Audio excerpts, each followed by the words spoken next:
Si vous écoutez Netanyahou, Smotrich ou Ben Gvir, qui à mon avis sont des fous furieux, ils sont capables d'entraîner leur pays dans une situation de détresse totale, voire de disparition, avec cette espèce de côté messianiste, le Messie reviendra, c'est pas le nôtre. Le nôtre était un messie de paix. J'ai l'impression que leur messie est un messie de guerre. C'est la raison d'ailleurs pour laquelle je ne supporte plus cette expression de judéo-christianisme qui, à mon avis, est totalement dénuée de fondement. Très chers frères et sœurs nord, sud, l'est, l'ouest du centre, bonjour, bonjour, bonsoir. Ça commence à venir. Ça commence à venir. Oui, lorsque c'est eux-mêmes les Occidentaux qui commencent à parler. Oui, parce qu'aux États-Unis, ça ne suffit plus. Hein. Il faut le savoir. Cela veut dire qu'aujourd'hui, on demande, et il y a un groupe de sénateurs, pas des moindres, un groupe important, qui demande à l'État, à l'administration Trump, hein, de clarifier le nucléaire israélien. De clarifier. Puisqu'on connaît, même le nucléaire américain, on connaît. Mais quel est ce pays où, hein, lui, on ne connaît rien. On ne connaît rien, on ne doit rien savoir. Bien au contraire, on doit faire sa propagande tous les jours, y compris d'essayer de blanchir même les génocides. Oui, c'est comme si le diable tombait sur les têtes. Vous voyez qu'aujourd'hui, les Occidentaux, qui sont des chrétiens, commencent à dénoncer cette expression judéo-chrétienne. Qu'est-ce que judéo-chrétien veut dire? Parce que c'est deux religions différentes. C'est deux conceptions religieuses différentes. Les chrétiens croient au Christ. Voilà. Et les judéo-chrétiens ne croient pas au Christ. Et les judaïstes ne croient pas au Christ. Ils croient à leur part de Messie qui va arriver, mais pas de Jésus-Christ. Bien au contraire. Vous voyez très bien que je veux dire quoi? Ils séquestrent même les images de Christ partout où il parle, partout où il passe. Et tout. Ils n'y croient pas du tout. Mais alors, la Torah ne fait pas de cadeau à Jésus-Christ. Mais ils ont réussi pendant longtemps, pour fusionner avec Israël, hein, de dire le monde judéo-chrétien. Comment vous faites pour être ensemble étant ennemis? Judéo-chrétien. Il faut que les chrétiens apprennent aujourd'hui à savoir qu'est-ce que le judaïsme, qu'est-ce que la Torah. Oui. Et là, ils commencent à se dissocier. C'est du lourd, hein? C'est du lourd. Ils commencent à se dissocier et ce n'est pas donné.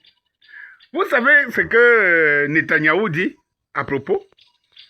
Il dit que c'est nous, les créateurs de contenu, les influenceurs.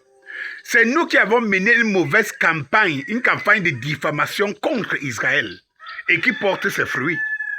Oui, c'est ce que Netanyahou déclare, sa dernière déclaration date d'hier. Où il dit que non, les influenceurs et les réseaux sociaux ont joué un rôle, hein, pour salir, oui, Israël et tout. Et vous devez donc comprendre pourquoi nous autres nous sommes sommés d'être censurés à chaque fois qu'on parle même ne serait-ce que d'Israël, qu'on dise quelque chose qui n'arrange pas. Oui, je suis juste suspendu pour 2 semaines sur ma page d'Ariscope, vous le savez. Et tout simplement, effectivement, pour les mêmes articles. C'est-à-dire que lorsque vous lisez même le titre pour lequel je suis suspendu pour 2 semaines, vous vous posez des questions comme, mais qu'est-ce qu'il faut maintenant dire dans les réseaux sociaux?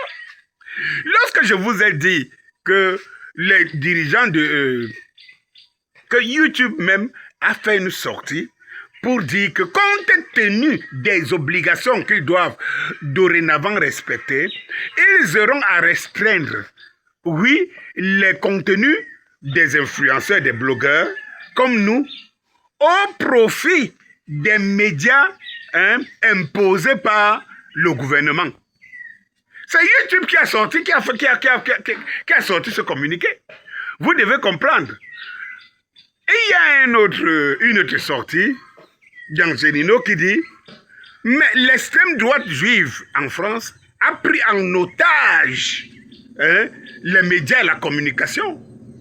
Vous ne devez pas parler négativement d'Israël.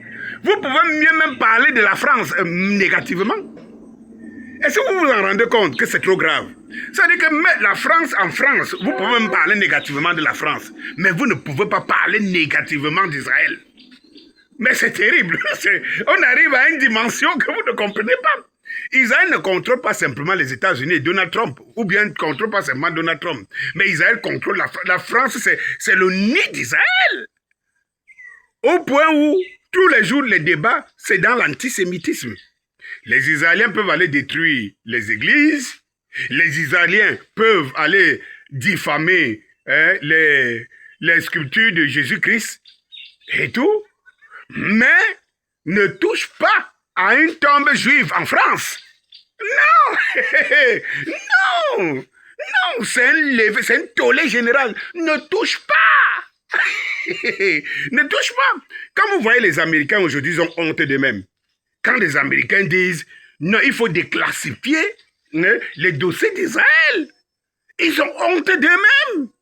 Mais comment un petit poussin comme ça a réussi, un gros Donald Trump, à entraîner les États-Unis dans une guerre où les États-Unis vont perdre plus de 30 à 35 milliards de dollars et essuyer une honte patentée. Tout cela pour un homme. Un homme que lui, dans son propre pays, Israël, il est poursuivi pour corruption. Mais c'est terrible le monde ici. Et c'est eux qui donnent des leçons à tout le monde entier. Et au nom d'eux, on donne les leçons à tout le monde entier. Non, c'est bon. Bonsoir.